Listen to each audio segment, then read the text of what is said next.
Here we go, episode 79 on the Air Hug community.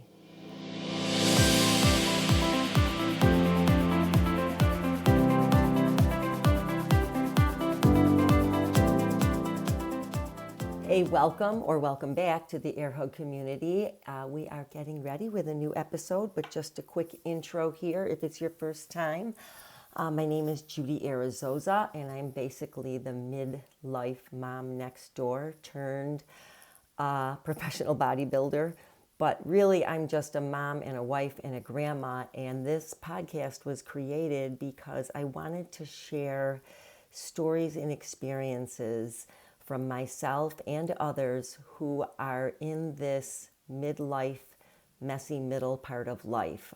It's wonderful, it's awful, it's challenging, it's rewarding, it's everything. And there are so many stories and experiences that we can share. And that's what this podcast is all about. All right, well, let's get this episode going. Are you ready? So if you saw in the title, today we are talking about taboos. 3 taboos to avoid for a better life in the future, for better longevity. And so I know most of you are midlifers, but if you're not, you're hoping to be one day. And we're hoping, I consider midlife like from somewhere around, 45-ish until we die. I don't ever consider us at the end of life, That's just the way we look at it. So we're talking about taboos to avoid today. But first I want to talk about a word that I really try to avoid with people because it has such strange effect on us all. And when I talk to people about nutrition, so I do work a lot with people in nutrition. In case you don't know, I am a certified nutrition coach. In fact, several certifications, but that's besides the point. The big thing that people talk about is either being on their diet or off of it. And if they're off of it, they call it cheating. And that is like the word that I just don't allow. I think when we talk to ourselves that way about saying that we're cheating, we are really doing ourselves a big disservice. So I prefer to say that we are having a relaxed meal. And if you think about it, like let's say you eat healthy all the time. You really do eat very, very healthy, like 90+% of the time. But it's your birthday and you're going to just have a day where you don't maybe think about, maybe you're going to go out to dinner or have a family birthday dinner, whatever, and you're not going to, weigh and measure your food that day because you're out in a restaurant or for whatever reason. That a lot of people would call that a cheat meal. And when I was training for the stage, my first coach actually said, once a week, I want you to eat a cheat meal. And it put such a strange story in my head that it really took me a long time to get over it. We're not either cheating or not cheating. We are either treating our body really right or maybe having a relaxed meal. And if you think about the difference in how you approach that, it's just so much more positive. Why beat yourself up, and call it something that's really very negative? To me, that's very negative. I don't like to think of cheating. Like I like to do things right. And it doesn't mean it's wrong if you decide to have a relaxed meal, right? So anyways, I just wanted to get that off my chest and share that with you guys today. But now we're talking about 3 taboos to avoid to live better in the future, right? Because everything we're doing now, we talk about this so much, everything we're doing now has an effect on what we're doing in the future. And so really, don't we all want to live really, really well and then die fast? So let's talk about these 3 things. Okay, number 1 is you ignore your sugar intake, all right? And fail to moderate blood sugar. Now, I'm not saying that everyone has to prick their finger all the time, but, you probably get a physical, with regularity. At least I hope you do. And you do get like a fasting glucose test. And I'm not a doctor. I'm not telling you, what the numbers are. But I think what you have to realize is as we get older, we really need to make sure that we don't let our fasting blood sugar creep up and up and up and up. And that can happen. And the problem with that is we become insulin resistant, and it can lead to things like prediabetes and then diabetes, stroke, heart disease, impotence, all those things. It can feed cancer cells that you don't even know you have yet, that maybe have not been diagnosed yet. So that's why we say sugar is bad for cancer. So all of that. So what can you do? The takeaway here is obviously to cut down on sugar, but maybe not so obviously. And this might be where people like have taken it almost too literal as far as all carbs are bad. Because what I'm going to say here is to significantly cut down on refined starches. And those are starches that are made from flours. They're highly processed. And what happens is you eat them and then your body very quickly turns them to sugar versus something like a fibrous, more whole food type of carbohydrate. So things to avoid or minimize, I'm not going to say never, but to drastically minimize for most of your meals, like 90 to 95% of them, would be things made with flour. So processed cereals, processed anything in a box, baked goods, literally breads, anything made from flour. Unfortunately, pastas, even though I love pasta. So it makes a difference. And then I'm not saying don't eat a healthy amount of carbohydrates, and that's something that you need to actually be very careful with because it is very individual.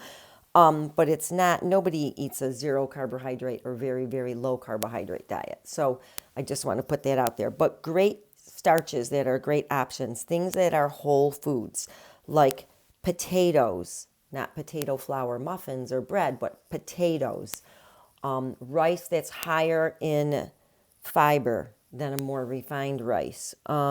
Legumes, winter squashes, things like that will do your body because they're slower digesting. They're more in a whole food form. They have fiber, so they're going to give you a more gradual increase in blood sugar versus a spike. Like if you were to eat a bagel.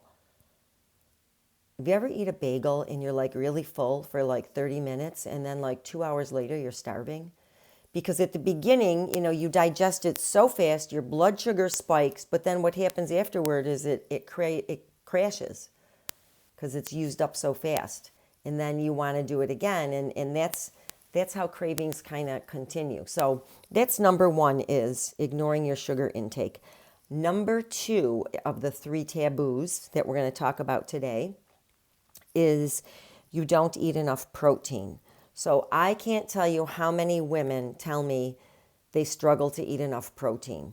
And here's the problem. After starting at around age 30, our body stops making, I don't want to say it stops making muscle, but we very gradually lose muscle mass. It's not that we stop making muscle, but we're not increasing muscle. So what we have to do is make sure that our protein intake is adequate enough so that we have that pool of amino acids floating around available in our blood so that we can actually repair the lean mass that we have. So lean mass, anything that's not fat, muscle, organs, bones, neurons, things like that. We want to be able to have enough protein available to repair those so that we especially don't want to lose muscle mass. And once we start losing muscle mass, we're putting ourselves at risk for lots of things. It's not just that you have a slower metabolism and you burn less calories at rest.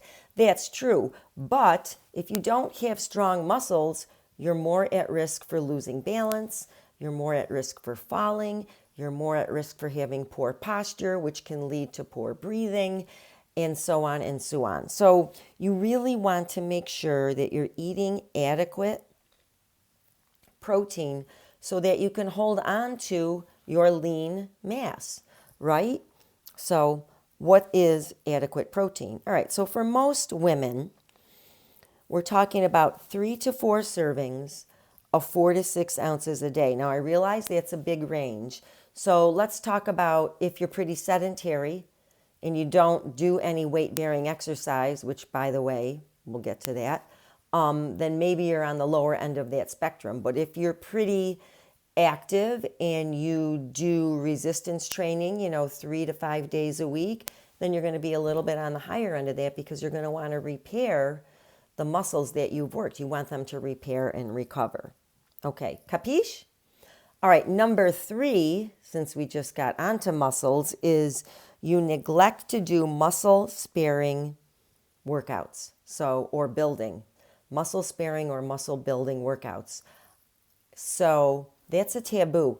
In fact, as far as workouts go, that actually needs to be, if you think of your workout scheme as a pyramid, that needs to be on the bottom, your training. So many people think that cardio should come first and resistance training should come second. And that actually is not true, because if you're doing only cardio, you're burning a lot of calories, yes, okay, and we'll come back to the calorie burn with regard to resistance training, but some of those calories might be burning away precious muscle.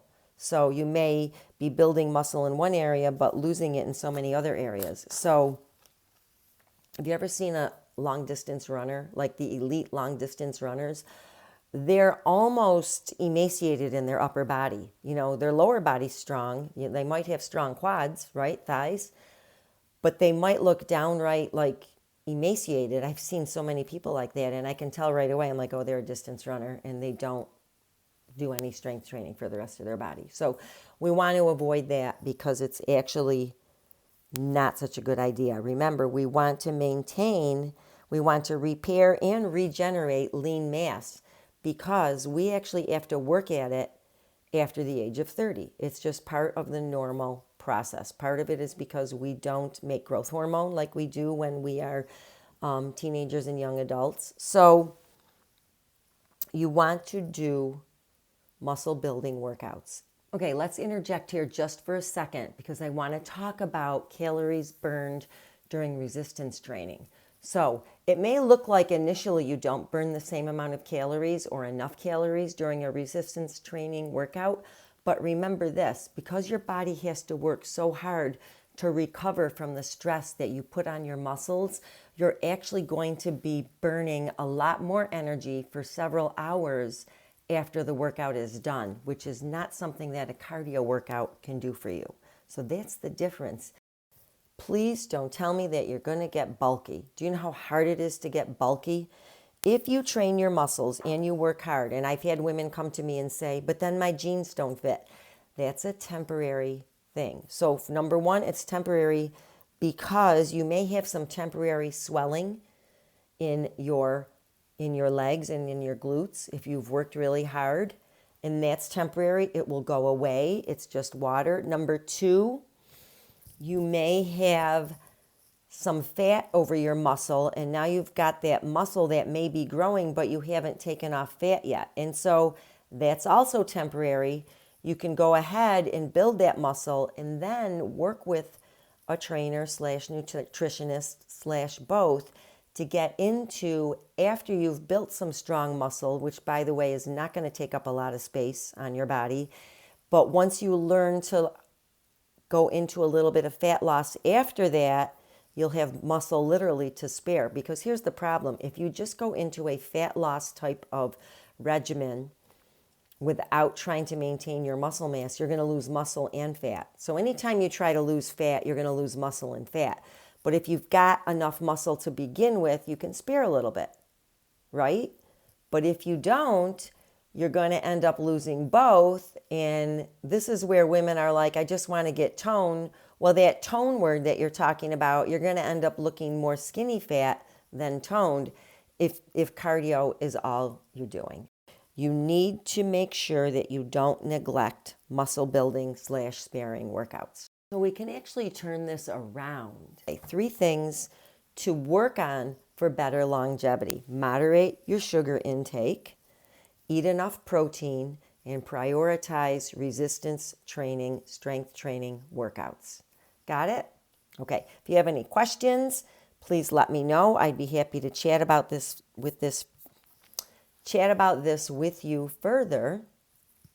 Just pop in and send me a message if you'd like to chat about it. Okay, so I got a request from a listener who also wanted to talk about the anti-inflammation diet, or how to eat for anti-inflammation. And so I just want to hop in here really quick and chat about it, because actually there isn't really a true anti-inflammatory diet. However, you can eat to minimize inflammation. Okay, so here are some foods that you can prioritize and some foods that you can eliminate just to kind of minimize inflammation in your body. And it's also going to be different depending on your own sensitivities. All right, so number one for everyone is to minimize sugar. Doesn't that sound familiar? It seems like minimizing sugar is like a huge thing for all sorts of health reasons, right? But we do know that sugar can be very inflammatory for many people. So, along with that, we need to once again minimize our consumption of processed grains. So, processed things like flours. So, anything that's in commercial baked goods or anything that we might make with flour. Those are things that are going to actually contribute more to inflammation versus contributing to not becoming inflamed, if that makes any sense. All right. We also want to suggest minimizing or eliminating dairy, and the same thing with gluten-containing grains. Now, may not work for everyone. Some people are more dairy sensitive than others. Some people are more gluten sensitive than others. But you can be sensitive to these things and have some reactions without actually being allergic. And the only way to know is to just work on it yourself, do a little trial and error. But one thing that we know everyone can benefit from is the reduction of sugar and the increased consumption of plant-based foods. Now, I'm not saying you have to be vegan, right? But definitely plan on eating more vegetables and more fruits, and more vegetables than fruits. But fruits are great. Speaking of fruits, some of the best known fruits for an anti-inflammatory type of advantage, I guess you could say, are berries. And also there's a compound in pineapple, I'm not going to remember the name of it right now, that also can help with anti-inflammatory effects. So this is not to say that you can do whatever it is that's going to cause your inflammation and then go ahead and try and eat better. You know, like you're not going to wear those 5-inch heels that's kind of a joke because who wears 5-inch heels anymore, right? For 5 hours or, for a full day wedding and then expect to feel better because you ate berries. It doesn't quite work that way. But overall, the more you avoid processed foods and the more you get back to whole foods and prioritizing eating plants that are minimally processed, I'm not talking about those like greens in a bottle or processed veggies or anything like that. But the closer you can get to eating whole plant food, and again, it doesn't have to be 100%. There's nothing wrong with meat unless you're allergic to it or, you have like some sort of philosophical reason that you don't want to have it. But you can definitely still eat animals, And I just do say be cautionary with milk, especially cow's milk, because that is known to be inflammatory to many, many humans. In fact, it's estimated that up to 80% of the human population may be sensitive to dairy from cows. How about that? So listen, thank you so much for popping in today. I just wanted to make sure we covered that little anti-inflammatory thing, and I want to thank you for tuning in. Come back every Tuesday. If you like this episode, you know what I'm going to say. Bada bing, please leave a review. Thank you.